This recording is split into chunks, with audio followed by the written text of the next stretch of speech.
What's the weirdest thing you've ever had to split between siblings? My dad's imaginary friend.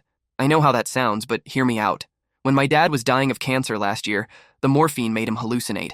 He started talking to someone named Jerry, who apparently sat in the corner of his hospital room every day.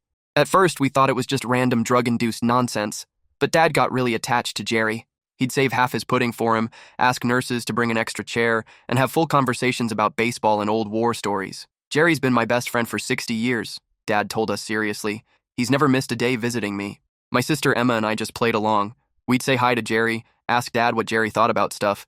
It made Dad happy during his final weeks, so we figured why not. The weird part started after Dad passed away.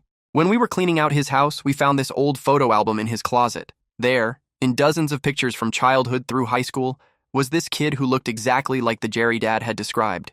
Emma found Jerry's obituary online. He died in Vietnam in 1968. They'd been best friends since they were 5 years old. Purple Heart recipient, died saving his unit from enemy fire. We were both crying, looking at these photos of Dad and Jerry fishing, playing baseball, graduating together. Then Emma said something that made me laugh through my tears. So technically we inherited Jerry too, right?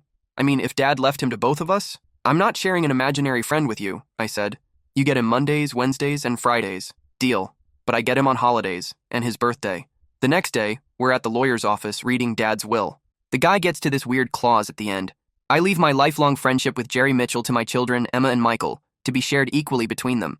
The lawyer looked completely confused. I'm sorry, but who exactly is Jerry Mitchell? I don't see him listed as a beneficiary anywhere else in the documents. Emma and I just stared at each other. Dad had actually put Jerry in his legal will. We couldn't even explain it without sounding insane. It's complicated, I said. The lawyer shrugged and pushed his glasses up. Well, whatever this friendship entails, you'll need to figure out custody arrangements yourselves. This is a first for me. So now Emma and I have joint custody of our dad's imaginary friend. We send each other texts like, Jerry wants to know if you're still dating that guy with the terrible mustache, and Jerry says the Cubs are having a good season. Dad would be proud.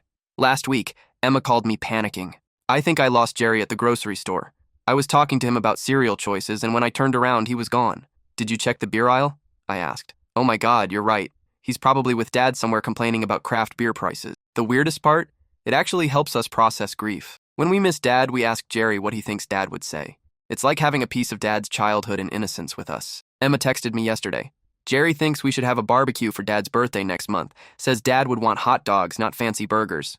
Tell Jerry I'll bring the beer. The cheap stuff Dad actually liked, not that imported garbage. Yesterday, I caught myself setting an extra place at dinner. When my wife asked why, I said, Jerry's visiting tonight. She just nodded like it was totally normal. Tell him I said hi. Who knew sharing an imaginary friend could be the most normal thing about grief?